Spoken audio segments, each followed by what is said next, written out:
예시한 우리 하나님의 말씀은 시편 50편입니다. 16절 말씀부터 23절 말씀까지 제가 공독을 해드리도록 하겠습니다. 시편 50편 16절부터 23절 말씀까지가 되겠습니다. 악인에게는 하나님이 이르시되 내가 어찌하여 내 율례를 전하며 내 언약을 내 입에 두느냐. 내가 규언을 미워하고 내 말을 내 뒤로 던지며 도둑을 본즉 그와 연합하고 간음하는 자들과 동료가 되며 내 입을 악에게 내어주고 내 혀로 거짓을 꾸미며 앉아서 내 형제를 공박하며 내 어머니의 아들을 비방하는도다. 내가 이 일을 행하여도 내가 잠잠하였더니 내가 나를 너와 같은 줄로 생각하였도다. 그러나 내가 너를 책망하여 네 죄를 내 눈앞에 낱낱이 드러내리라 하시는도다. 하나님을 잃어버린 너희여 이제 이를 생각하라. 그렇지 아니하면 내가 너희를 찢으리니 건질 자 없으리라. 감사로 제사를 드리는 자가 나를 영화롭게 하나니 그의 행위를 옳게 하는 자에게 내가 하나님의 구원을 보이리라. 아멘. 기도하겠습니다. 참 좋으신 아버지 하나님 은혜와 사랑을 진심으로 감사합니다. 연일 계속되어지는 무더위와 코로나 속에서도 우리의 마음의 중심에 살아계신 하나님을 향하게 하시고 이 아침에 주님 앞에 나와 살아계신 하나님을 예배하게 하심을 감사합니다. 주여 이 시간 우리가 주의 말씀을 청종할진대 우리의 마음의 문을 열어주시고 길을 여셔서 성령이 교회들에게 하시는 주의 음성을 듣게 하옵소서. 깨닫게 하시고 말씀을 기뻐하며 즐거워하게 하옵소서. 예수님 이름으로 기도하옵나이다. 아멘.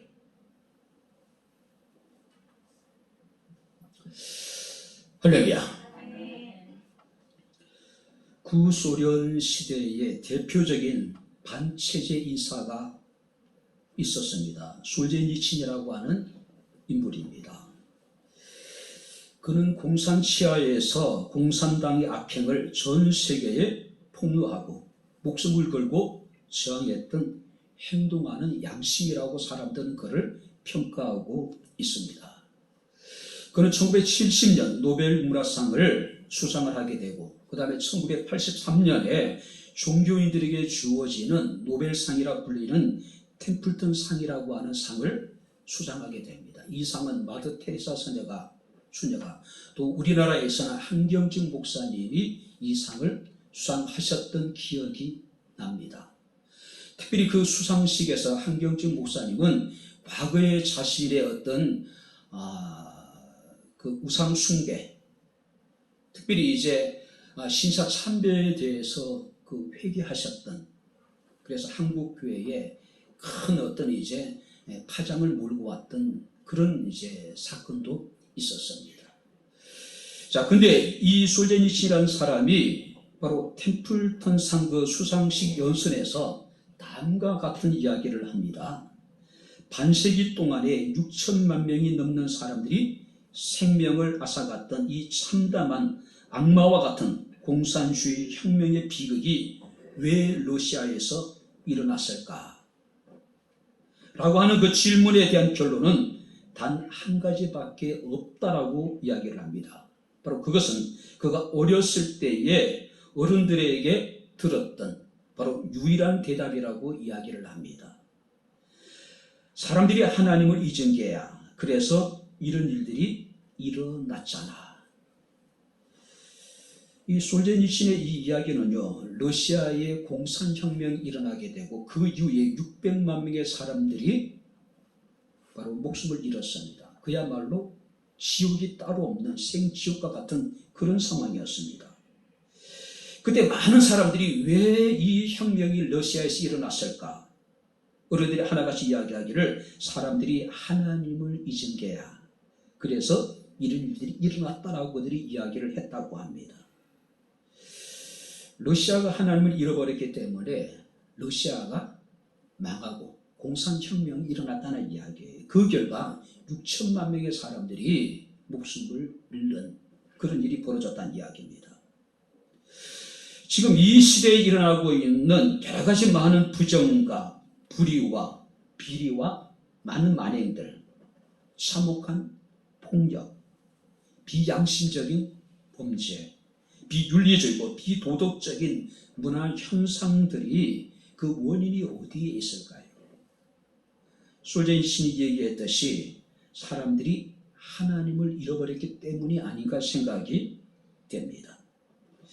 지금 우리가 살아가고 있는 이 시대는요, 죄를 지어도 사람들이 죄의식을 가지지 않습니다.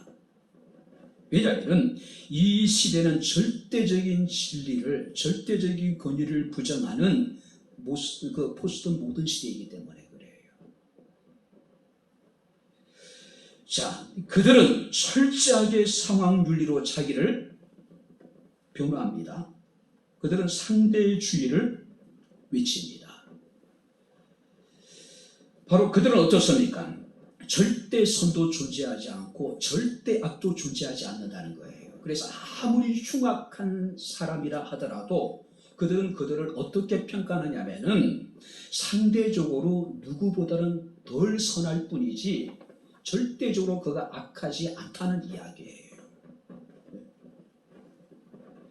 또 그들은 죄를 지어도 죄를 병으로 치부해버리죠. 그래서 벌을 받아야 될 사람이 아니라 치료받아야 될 환자라고 이야기를 하는 거예요. 뿐만 아니라 사람들의 개인의 일탈을 사회 구조적인 문제로 치부해버립니다. 그리고 그 사회 구조적인 문제에 자신이 피해자라고 그들은 이야기를 해요. 그리고 세상에는 죄인이 존재하지 않는 거예요. 환자들만이 존재하는 거예요. 아무리 흉악한 죄를 지어도 사회학자는 그들에 대해서 뭐라고 이야기를 합니까? 치료받아야 될 환자라고 이야기를 하는 거예요. 사회의 잘못된 구조적인 그 문제의 피해자라고 그들을 이야기를 하고 있는 겁니다.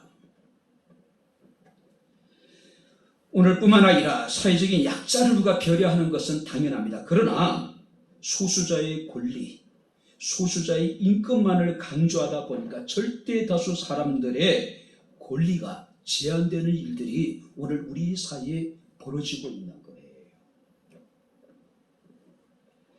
자, 문제는 교회도 함께 이런 분위기에 물들어가고 있다는 사실이에요. 혹자는 이르기를 교회가 교회다움을 잃어버렸다고 이야기합니다. 성도가 성도다움을 잃어버렸다고 이야기를 하고 있어요. 그리스도인을 지배하는 것이 바로 성경의 원리가 아니라 세상의 요령이 우리 그리스도인의 삶을 지배하고 있는 거예요. 그러니까 하나님의 말씀대로 살아가기 위해서 우리가 몸부림치는 것이 아니라 쉽게 세상을 살아가기 위해서 세상을 살아가는 세상적인 요령만을 우리가 배우고 있는 거예요. 예전에 신학교에서 적지 않은 많은 교수들이 그런 얘기를 했습니다. 정말로 목회를 배우는 것이 아니라 신학교 와서 목회 기술을 배워나가는 거예요. 목회 기술. 그래서 그들은 어떻습니까? 사람들의 죄를 지적하고 사회 정의에 대해서 외치는 것이 아니라 오직 어떻습니까? 사람들의 마음을 위로하고, 그죠? 그들에게 희망을 주고, 죄를 지어도 자비로우신 하나님께서 당신의 죄를 다 용서해 주실 것이라고 오히려 위로해 주는 거예요. 한마디로 번영신학입니다. 그래서 존 파이퍼라고 하는 목사님은 그것을 쓰레기라고 이야기를 하고 있어요. 버려야 될 것인데 그것을 교회 안에 가득 쌓아두고 있다는 이야기예요. 그것이 최고의 가치로 사람들에게 인식되어지고 있고 그것을 사람들은 추종하고 있는 거예요. 사람들이 하나님을 잊은 게야. 그래서 이런 일들이 일어났다라고 하는 솔제니슨의 그 이야기는 우리에게 많은 것을 생각하게 만듭니다. 자, 오늘 이 본문을 보게 되면은 저자가 아삽이라고 하는 인물입니다. 우리가 시편을 보게 되면은 다윗에 이어서 두 번째로 많은 시를 지은 인물입니다. 아삽은 탁월한 시인이었고 음악에 주애가 깊은 인물이었던 것 같습니다. 특별히 이 아삽은 이 본 말씀을 통해서요, 하나님께 드리는 참된 예배, 하나님께 드리는 참된 제사는 희생의 제물의 피를 드리는 형식적인 제사가 아니라 하나님 앞에서의 의로운 삶, 하나님이 베푸시는 은혜와 사랑에 대한 진정한 감사하는 마음으로 바로 우리가 건강하게 살아가는 것, 이것이 바로 하나님께서 기뻐하시는 참된 제사이고, 이것이 하나님이 찾으시는 참된 예배임을 우리에게 교훈해 주고 있습니다. 그래서 우리가 이제 16절부터 우리가 이제 24절 말씀을 보게 되면은 바로 이런 참된 제사를, 참된 예배를 하나님께서 찾고 있고, 우리는 참된 제사를 통해서 하나님을 영화롭게 됨에도 불구하고 이 땅에는 하나님을 잊어버리고 살아가는 사람들이 많다는 거예요. 그래서 아삽은 하나님을 잃어버리고 살아가는 바로 이 현실에 대해 안타까운 마음을 가지고 지금 하나님을 잃어버리고 살아가는 사람들에 대해서 경고하고 있는 모습을 봅니다. 그래서 23절 보시기 바랍니다. 하나님을 잃어버린 너희여, 이제 이를 생각하라. 그렇지 아니하면 내가 너희를 찢으리니 건질 자가 없을 것이다. 자, 이스라엘 백성들은요, 선민 사상이 굉장히 강한 사람들이죠. 이스라엘 사람들은 민족적인 우월의식이 어떤 민족보다도 강한 민족입니다. 그 우월의식이 어디서 왔습니까? 이 이스라엘 사람들이 가지는 이 선민 사상의 여러분들이 근거가 뭐냐면은 그들은 아브라함의 자손이라는 거예요. 뿐만 아니라 그들에게는 성전이 있다는 겁니다. 그리고 세 번째가 뭐냐면은 자신들에게 율법이 있기 때문에 하나님의 구원은 당연한 것이라고 이야기를 했어요. 당연히 하나님이 자신들과 함께 할 것이라고 그들은 생각을 했다는 거예요. 그런데 문제는 그런 당연함 속에서 그들은 자신들도 모르는 사이에 하나님에게서 멀어지고 있었다는 거예요. 그들은 하나님을 잊고 살아갔다는 이야기예요. 자, 그렇다면 우리는 본 말씀을 통해서 하나님을 잃어버린 사람들의 모습, 그리고 하나님을 잊고 살아가고 있는 이 시대에 우리가 어떻게 살아가야 될 것인가를 우리에게 지금 말씀을 통해서 교훈해 주고 있는데 함께 살피면서 은혜를 나누도록 하겠습니다. 자, 먼저 하나님을 잃어버리고 살아가는 사람들의 모습을 보겠습니다. 자, 16절을 우리 다시 한번 같이 읽겠습니다.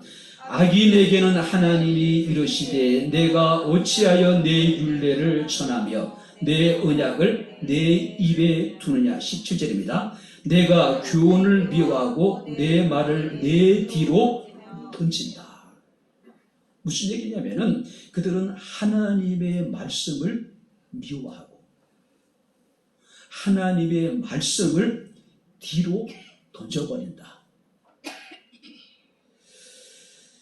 악인에게 하나님이 이르시되 내가 어찌하여 내 율례를 전하며 내 언약을 입에 두었느냐.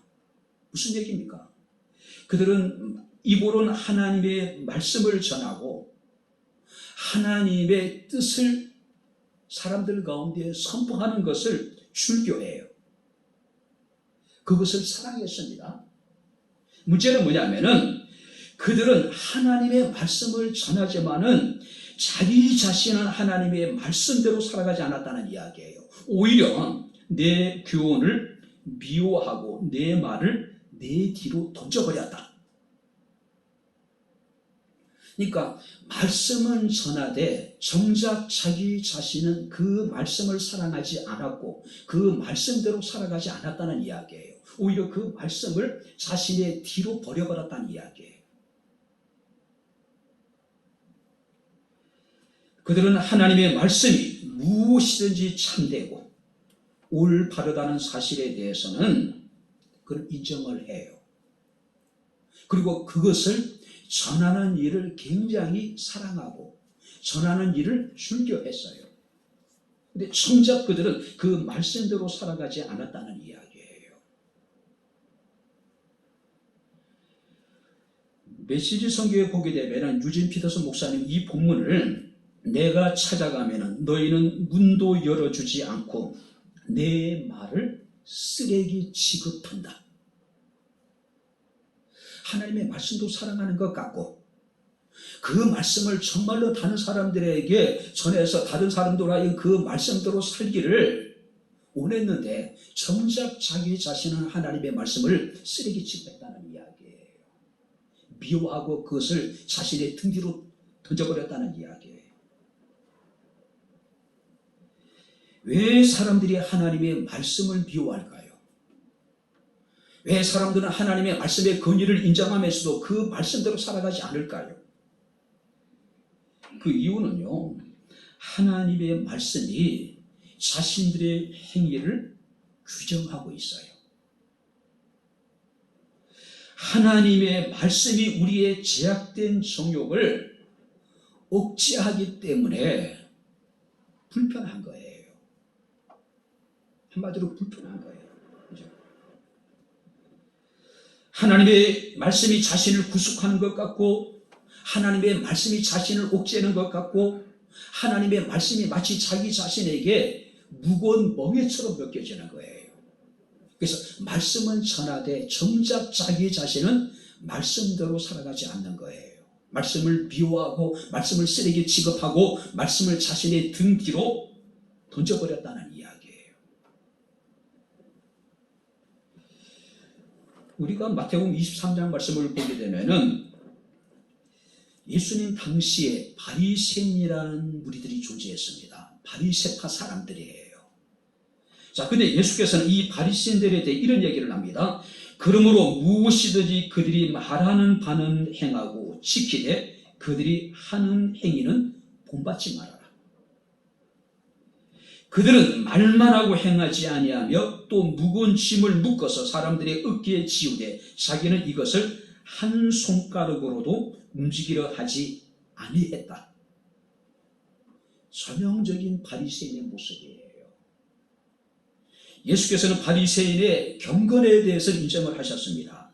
그러나 그 경건이라고 하는 것은 문제는 뭐냐면 행함이 없는 경건이에요.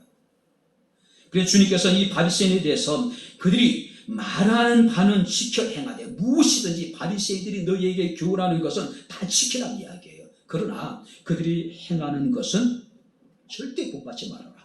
왜냐하면 그들은 말만 하고 행하지 아니한다. 무거운 짐을 묶어서 사람들의 어깨에 지우되 자기 자신은 손가락 하나까지 손가락 하나도 움직이려고 하지 않는다. 그래서 예수께서는 바리새인에 대해서 독사의 자식들이라고 이야기를 합니다.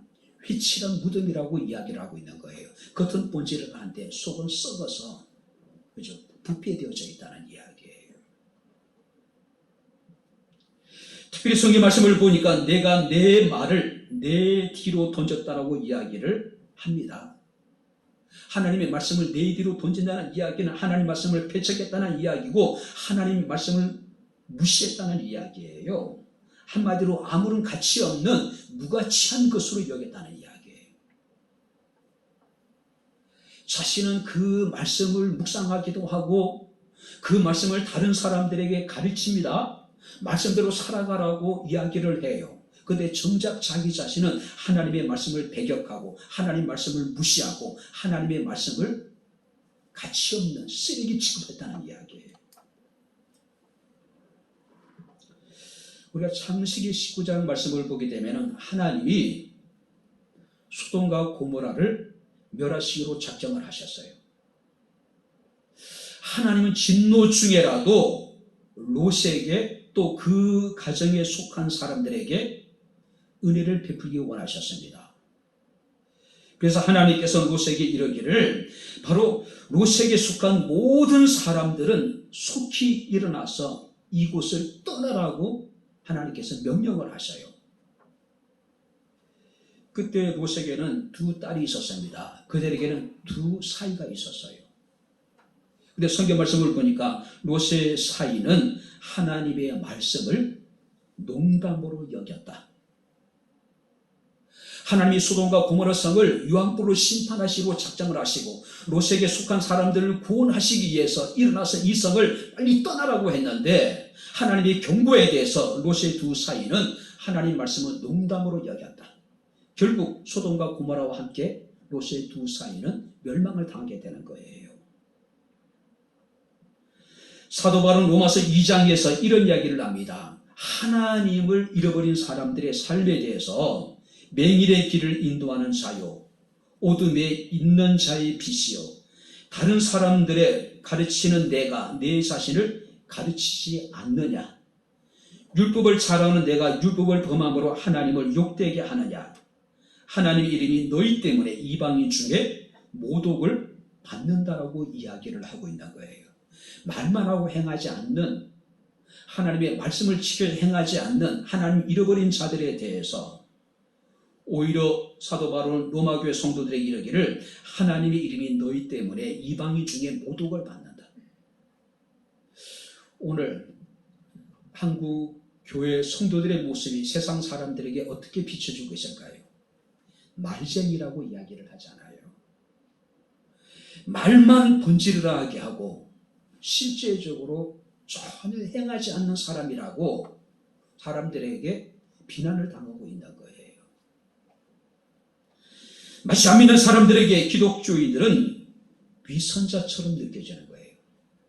예수께서 그렇게 책망하고 예수께서 그렇게 경멸하셨던 바리새인의 모습을 오늘 우리들이 세상 사람들에게 지금 보여주고 있는 거예요. 이것이 하나님을 잃어버린 사람들의 모습이에요. 두 번째는 뭘까요? 18절을 우리 다시 한번 같이 읽겠습니다. 도둑을 본즉 그와 연합하고 간음하는 자들과 동료가 되며, 악한 자들과 연합하고 악한 자들의 불의한 이익을 기뻐하고 자신의 목을 챙기기에만 급급했다. 자, 여기서 도둑을 본즉 연합했다고 이야기를 합니다. 도둑을 보면요, 잡아야죠. 쫓아야죠. 그죠? 도둑이 그 자신의 죄에 대해서 벌을 받도록 해야 되잖아요. 근데 하나님을 잃어버린 사람들은 도둑을 본즉 연합한다. 자, 여기서 연합이라고 하는 의미는 오히려 호의를 보이고 오히려 도둑을 보면은 기뻐한다. 달려가서 기쁨을 느끼고 동의한다. 함께 떠난다. 무슨 얘기입니까? 도둑을 보면은 그 도둑이 훔친 불의한 재물을 기뻐한다. 그것을 나누어서 자신의 목을 챙기기에 급급한다는 이야기예요.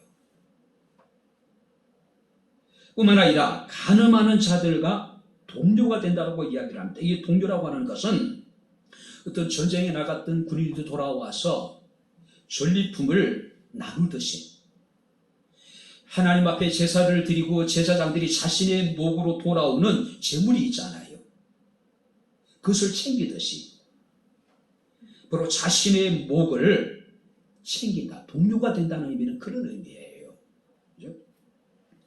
간음하는 자들과 동료가 된다고 하는 것은 그들이 행한 것처럼 행하고 그들이 악한 일을 되풀이하는 것을 오히려 격려해주고 오히려 그 일을 행하는 자들을 옳다라고 인정해 주는 것.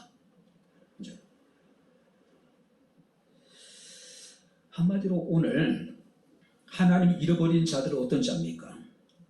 불의한 자들과 연합해서 불의한 자들이 얻는 이익을 함께 공유하기를 기뻐하고 즐거워하는 것. 로마서 1장 28절 32절 말씀을 보게 되면 그 마음에 하나님을 두기를 싫어하는 자들의 모습이 이렇게 되어 있는데 모든 불의와 수악과 탐욕과 악의가 가득하고 시기와 살인과 분쟁과 사기와 악독이 가득하고 그들은 수근거리고 비방하고 하나님께 미워하는 자들이고 능욕하고 교만하고 자랑하고 악을 도모하고 부모를 거역하는 자들이고 우매하고 배약하고 부정하고 무자비한 자들이라고 이야기를 합니다. 특별히 우리가 로마서 1장 32절 말씀하니까 그들은 이와 같은 일을 행하는 자는 사형에 해당한다고 하나님께서 정하심을 알고도, 그러니까 하나님을 잃어버리고 살아가는 사람들이 행하는 모든 악한 것들은 하나님이 사형에 해당된다라고 정해 놓으신 것이라는 이야기예요. 문제는 그들이 그것을 알고 있다는 겁니다. 자기들만 행할 뿐 아니라 그런 일을 행하는 자들을 옳다 하느니라. 자, 여기 보세요. 그 메시지 성경 보니까 이 본문을 이렇게 번역해놨습니다. 너희는 도둑을 보면 동료로 삼고 간음하는 자를 만나면 친구 중에 친구로 여긴다. 우측이 없는 거예요. 도적의 불의한 재물을 함께 나눌 뿐만 아니라 간음하고 악한 일을 행하는 자들을 친구 중에 친구로 받아들인다는 이야기예요. 쉽게 이야기하면 자신의 유익, 자신의 만족, 자신의 기쁨, 자신의 쾌락을 위해서는 어떤 불의한 자와 친구가 되는 것, 동료가 되는 것을 마다하지 않는다는 이야기예요. 그러니까 자신에게 무엇인가 이익이 되고 자신의 쾌락을 위한 것이라면은 그들이 옳고 그름을 따지지 않는다는 이야기예요. 그들을 친구로 여기고 동료로 여기고 그들과 함께하는 것을 기뻐하고 즐거워한다는 이야기예요. 그들과 함께 불의를 행하고 쾌락을 추구하는 간음을 행하는 일들을 오히려 그들은 즐겨한다는 이야기예요. 오늘 기독교인이라고 하는 우리가 소중한 직분을 가지고 있음에도 불구하고 우리는 어떻습니까? 하나님의 뜻대로 우리가 살아가기보다는 자신의 어떤 이익과 만족과 기쁨과 쾌락이 더 소중한 가치로 사람들에게 여겨지고 있는 거예요. 세상 사람은 이것이 최고의 선이라고 그들은 이야기를 합니다. 근데 문제는 우리 그리스도인들까지 그런 생각을 가지고 있는 거예요. 그것이 내게 유익이 된다면, 그것이 내게 만족을 줄 수 있고 내게 기쁨을 주고 나에게 쾌락을 줄 수 있다면 누구와 어우러져도 괜찮다는 이야기예요. 이것을 위해서는 자신의 모든 것을 다 우리가 이뤄도 괜찮다는 이야기예요. 세 번째, 여러분들이 하나님 잃어버린 사람들의 모습을 보겠습니다. 자, 19절부터 20절 같이 읽겠습니다. 내 입을 악에게 내어주고 내 혀로 거짓을 꾸미며 앉아서 내 형제를 공박하며 내 어머니의 아들을 비방하는도다. 거짓으로 형제를 공박하고 거짓으로 형제를 비방하고. 자, 여기서 내 입을 악에게 내어준다는 이야기는 간단하게 얘기하면 자신의 입을 악의 도구로 내어주다. 이 본문을 직역하게 하면 내 입을 악에게 주어서 내 자신에게 모든 모양의 악한 말을 허용할 뿐만 아니라 내 자신이 거기에 완전히 빠져있다. 자신의 입을 악의 도구로 내놓았다. 그래서 그들은 어떻습니까? 혀로 거짓을 꾸미고, 여기서 거짓을 꾸민다는 것은 거짓을 짠다, 거짓을 잇는다, 그러니까 거짓에 거짓을 이어나가는 거예요. 무슨 얘기입니까? 사람이 하나의 거짓말을 하다 보면 그것을 합리화시키기 위해서는 2개, 3개, 4개 계속해서 또 다른 거짓을 이어나가야 되는 거예요. 나중에는 그 거짓에 대한 자기 확정에 사로잡혀요. 자신이 거짓을 합리화시키기에 또 다른 거짓을 하고 또 다른 거짓말을 하고 또 다른 거짓말을 하고 나중에는 그것이 진실인 것처럼 느껴지는 거예요. 뿐만 아니라 우리가 다른 사람을 한번 속이다 보면은 그것을 덮기 위해서는 또 다른 속임수를 계속 써야 된다는 이야기예요. 여기서 거짓을 꾸민다는 이야기는 거짓을 짠다는 이야기가 있고 거짓을 계속해서 이어나간다. 나중에는 자기 자신도 통제할 수 없는 상황까지 이르게 되는 거예요. 뿐만 아니라 그들은 앉아서 내 형제를 공박한다고 이야기합니다. 내 어미의 아들들을 비방한다고 이야기합니다. 여기 앉아있는다는 이야기는 가족들끼리 함께 앉아있는 자리에서 형제를 공박한다. 형제를 심판하고 형제를 신문하고 마치 자신이 재판관이라 되는 것처럼 판사가 되는 것처럼 비방한다는 이야기는 파멸시킬 목적으로 형제의 결점이나 허물을 들춰내는 것. 비방이란 얘기는 찌른다는 의미가 있습니다. 형제의 약함, 형제 치명적인 어떤 이제 그 결점이나 허물이 있으면 다 갖다 찌르는 거예요. 왜? 파멸시킬 목적으로. 요즘에 뉴스를 보게 되면은 이제 대선 전국에 우리가 접어들었다라고 해도 과언은 아니죠. 상대방에 대해서 근거 없는 비방이 이제 난무하고 있죠. 앞으로 더 심하게 될 겁니다. 그죠? 오늘 다른 사람을 파멸시키고 다른 사람을 실족시켜야지만 자신이 살아남을 수 있는 거예요. 그러니까 개인의 어떤 은밀한 사생활이라든지 드러나지 않는 상대의 어떤 결정적인 치부가 있다면 그들은 어떻습니까? 그것을 들춰내는 거예요. 날카로운 어떤 송곳으로 갖다가 막 찔러대는 겁니다. 선지자들은 이스라엘의 부패상을 묘사하면서 자기 형제까지 비방하고 자기 집안 식구들이 서로가 원수가 될 것에 대해서 경고합니다. 그래서 우리가 예레미야 9장 4절 말씀을 보니까 너희는 각기 이웃을 조심하며 어떤 형제든지 믿지 말라. 형제마다 완전히 속이며 이웃마다 다니며 비방하게 될 것이라고 이야기를 하고 있어요. 뿐만 아니라 미가서 7장 5절 6절 말씀을 보니까 너희는 이웃을 믿지 말며 친구를 의지하지 말라. 내 품에 누운 여인에게라도 내 입의 문을 지키라. 믿지 말라는 이야기예요. 아들이 아버지를 멸시하며 딸이 어머니를 대적하며 며느리가 시어머니를 대적하리니 사람의 원수가 곧 자기 집안 사람이라고 이야기를 하고 있습니다. 하나님을 잃어버린 사람들의 삶이 얼마나 삭막합니까? 그죠? 누구도 믿을 수 없는 거예요. 내 품에 안겨져 있는 나의 사랑하는 여인에게도 내 입의 문을 지키란 이야기예요. 너의 은밀한 이런 것들을 얘기하지 말란 이야기예요. 언제 그가 돌아서서 내게 비수를 꽂을지 알지 못한다는 이야기예요. 아들이 아버지를 멸시하게 되고 딸이 어머니를 대적하게 되고 며느리가 시어머니를 대적하게 될 테니 너희는 누구도 믿지 말란 이야기예요. 하나님을 잃어버린 사람들의 하나님 잃어버린 사람들의 모습이에요. 하나님을 잊고 살아가는 사람들의 지금 상황이에요. 믿을 수 있는 사람이 아무도 없는 거예요. 자기 자신 외에는.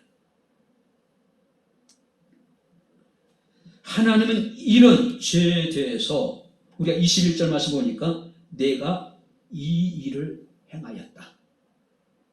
이야기는 굉장히 엄중한 이야기입니다. 앞에 열거한 죄가 너무나도 분명하여 누구도 부인할 수 없고 용서받을 수 없을 것이다.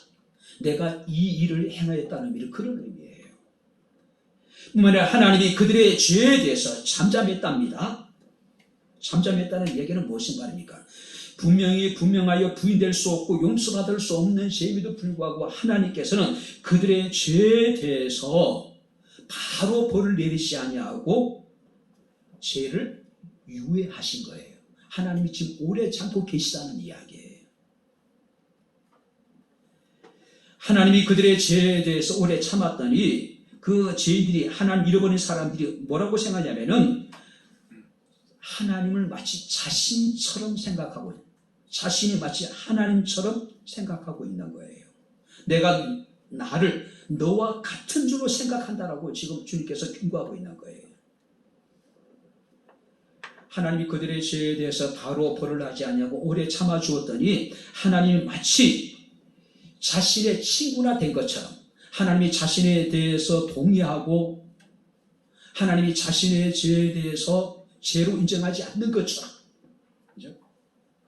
자신을 용서해 준 것처럼, 마치 하나님을 자신의 한 통속인 것처럼 여기고 있다는 이야기예요. 그러면서 그러나 내가 너를 책망하여 내 죄를 눈앞에 낱낱이 드러나게 될 것이라고 이야기를 합니다. 개역 성경에 보게 되면은 내 죄를 내 목전에 차례대로 베풀어 줄 것이다. 바로 그들은 앞서 행한 그 죄에 대해서 하나님이 심판을 유보하시고 그들에 대해서 오래 참아 그들이 돌이켜 회개하고 하나님 앞에 돌아오기를 원하고 있었는데 오히려 그들은 하나님이 자신들과 한 통속인 것처럼 생각했다는 이야기예요. 그래서 하나님 말씀하시기를 내가 너를 책망하여 내 죄를 내 눈앞에 낱낱이 드러낼 것이다. 이게 무슨 얘기냐면은 하나님이 그들의 죄를 다 찾아낼 것이다. 그리고 낱낱이 드러낼 것이다. 그리고 차례대로 다 정렬해 놓으시고 마지막 날에 그들에 대해서 그들의 죄를 하나님께서는 벌하실 것이다. 너무나도 분명하기 때문에 누구도 부인할 수 없고 용서받을 수 없는 죄에 대해서 하나님이 오래 참으셨습니다. 참으신 목적은 그들이 이제라도 돌이키기를 원하셨어요. 하나님 앞에 돌아오기를 원했습니다. 오히려 그들은 하나님을 자신들과 한 통속인 것처럼 여기고 있는 거예요. 그래서 하나님 말씀하시기를 너희들의 죄를 낱낱이 찾아내서 쫙 차례대로 정렬해 놓을 것이다. 그리고 마지막 날에 너희들의 죄에 대해서 내가 분명히 벌할 것이라고 이야기하고 있습니다. 자, 그렇다면은 이렇게 하나님을 잃어버린 시대를 살아가고 있는 우리들이 그럼 우리는 어떻게 살아야 될 것인가요? 하나님을 잃어버린 자들에게 주시는 하나님의 권면이 있습니다. 자, 22절 말씀을 우리 다시 본문으로 돌아가겠습니다. 하나님을 잃어버린 너희여 이제 이를 생각하라. 그렇지 아니하면 내가 너희를 찢으리니 건질 자 없으리라. 첫 번째 뭡니까? 하나님을 잃어버린 너희여. 한번 따라해 보시기 바랍니다. 이를 생각하라. 이제 이것을 생각하고 이제 이것을 너희가 분별하라. 뭘 생각하랍니까? 너희가 하나님에게서 얼마나 멀어져 있는지, 너희가 지금 하나님을 잃어버리고 살아가고 있는지를 한번 너희가 생각해 보라는 이야기예요. 뿐만 아니라 하나님은 너희의 행한 모든 죄를 알고 계시고 하나님은 기억하고 계신다는 사실을 너희가 생각해라. 너희가 돌이켜 돌아오기를 하나님께서는 오래 참아 기다리고 계시는데 그 오래 참으심이 더 큰 진노가 될 것을 생각하라. 너무 늦기 전에 너희는 돌이키라는 이야기예요. 이 시대는 하나님을 잊어버린 시대입니다. 예레미야 선지자가 탄식했듯이 너희에게는 나와 같은 근심 같은 근심이 있는가 보라고 이야기를 하고 있어요. 하나님에 대해서는 무관심한 자들입니다. 하나님을 잊고 사는 사람들이에요. 오직 자신의 일에만 분주했던 사람이에요. 오늘 우리는 어떻습니까? 우리 역시도 자신의 삶의 분주함으로 인해서 이런저런 일로 인하여서 우리는 하나님을 잊고 살아가고 있지 않는지, 하나님의 말씀이 나와는 아무런 관계가 없는 것처럼 실제 내 삶 속에서 하나님은 그 하나님의 말씀은 내게 아무런 가치가 없는 것처럼 하나님을 사랑한다고 이야기하고 주의 말씀에 아멘하지만은 실제 우리의 삶 속에서는 하나님의 말씀이 내게 너무나도 거추스러운 존재로 느껴지고 있는 거예요. 그런 시대에 하나님 우리에게 말씀하십니다. 이제 이것을 생각하라. 너희가 얼마나 하나님과 멀리 떨어져 있는지, 너희가 지금 하나님을 잊고 살아가고 있는지 이거 한번 깊이 생각해 보라는 이야기예요. 하나님은 너희의 모든 죄를 알고 계시며 다 기억한다는 것을 생각하라는 이야기예요. 하나님의 오래 참으심이 너희에게 더 큰 진노가 될 수 있다는 것을 너희가 생각하라는 이야기예요. 더 늦기 전에 이것을 생각하고 돌이키라는 이야기예요. 뿐만 아니라 23절 말씀에 보니까 뭐라고 얘기냐면은 감사로 제사를 드리는 자가 나를 영원하게 할 것이다. 먼저 하나님을 잃어버린 너희가 깊이 생각하라고 이야기합니다. 두 번째 뭐예요? 감사함으로 하나님 앞에 제사를 드리라. 자, 감사로 하나님 앞에 제사를 드리라. 14절 말씀에도 보니까 감사로 하나님께 제사를 드리며 지극히 높으신 자에게 내 서원을 갚으라고 이야기합니다. 자, 여기 보세요. 구약의 제사는 크게 두 가지가 있습니다. 감사함으로 드리는 제사가 있어요. 그리고 제사함을 받기 위해서 드리는 제사가 있습니다. 오늘 시인은 아삽은 우리에게 감사함으로 하나님 앞에 나와 제사를 드리라는 이야기예요. 하나님을 잃어버린 사람들의 삶의 특징이 뭡니까? 감사함이 없는 거예요. 기쁨이 없는 겁니다. 그죠? 특별히 이제 우리는 2년 가까운 시간을 코로나로 해서 힘든 시간을 보내고 있습니다. 코로나는 우리에게서 감사를 아마 뺏어가 버리지 않았나. 그죠? 많은 사람들은 감사가 인색해졌습니다. 섬김이 줄어들었습니다. 예배가 우리의 삶에서 너무나도 멀어져 있어요. 서서히 우리의 기억 속에 하나님이 잊혀지고 있는 겁니다. 굳이 감사함으로 하나님 앞에 나가 예배를 드리지 않더라도 오히려 지금 코로나의 어떤 불편함이 자신의 영혼의 어떤 그 편안함으로 사람들이 느껴진 사람이 있어요. 오늘 주님께서 우리에게 말씀하셨습니다. 너희 이것을 생각하라고 이야기합니다. 두 번째는 뭐라고 말씀하고 있습니까? 너희가 감사함으로 하나님께 나가 제사를 드리고 감사함으로 하나님께 나가 예배를 드리라는 이야기예요. 의미 없이 무미건조한 형식적인 그런 제사, 그런 예배가 아니라 정말로 진정으로 감사하는 마음으로 하나님께 나가 예배를 드리라는 이야기예요. 마지막으로 세 번째 23절 말씀하니까 뭐라고 이야기합니까? 그의 행위를 옳게 하는 자에게 내가 하나님의 구원을 보이라. 그의 행위를 옳게 하라. 감사는 신앙의 가장 중요한 덕목 가운데 하나입니다. 자, 그렇기 때문에 그리스도인들에게 있어서 감사는 굉장히 중요한 거예요. 자, 입술의 감사의 열매는 굉장히 중요한 겁니다. 그러나 더 중요한 건 뭡니까? 우리가 감사함으로 나가 하나님을 예배하는 것. 그리고 더 중요한 거 있습니다. 감사함으로 하나님을 예배할 뿐만 아니라 감사하며 살아가는 것.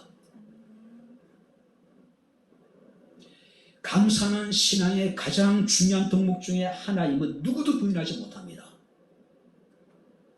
우리 입술에 감사 열매가 중요해요. 그러나 더 중요한 것은 그 감사함으로 하나님 앞에 나가 예배를 드리는 것이고, 더 중요한 것은 우리가 감사의 생활을 하는 것. 아무리 우리가 입술로 감사를 하고, 아무리 우리가 감사함으로 하나님 앞에 나가 예배를 드린다 하더라도 그 감사가 우리의 생활 속에서 나타나지 않는다면은 그 감사는 입술로 드리는 감사일 뿐이에요. 그죠? 특별히 성경 말씀을 보게 되면은 바로 감사함으로 그 행위를 옳게 한다는 이야기는 특별한 목적을 위해서 구별한다는 거예요. 신실한 마음과 정직한 마음으로 하나님의 뜻을 행하는 것. 이것이 바로 자신의 행위를 옳게 하는 겁니다.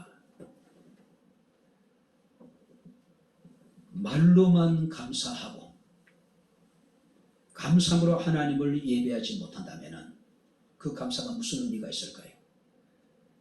우리가 입술로 감사하고 감사함으로 하나님 앞에 우리가 예배를 드린다 하더라도 우리 감사함으로 생활하지 않는다면 우리 입술의 감사가 감사함으로 드리는 우리의 예배가 무슨 의미가 있겠어요? 그죠? 이제 말씀을 정리합니다. 이사야 17장의 말씀을 보니까 아람의 마지막 왕이 르신이라는 인물입니다. 여러분들이 우리가 수요 예배 때 지금 그 열왕기 하를 지금 강의하고 있습니다. 그때 르신의 인물이 등장을 해요. 자, 북이스라엘의 18대 왕이 그 베가라고 하는 인물입니다. 근데 이 르신과 베가가 동맹을 맺어서 유다를 침공을 해요. 자, 아람과 이스라엘의 동맹으로 유다 사람들은 극심한 두려움에 사로잡히게 됩니다. 성경에 그 두려움이 얼마나 컸던지 폭풍 앞에 흔들리는 나무처럼 그들이 떨었다라고 이야기를 해요.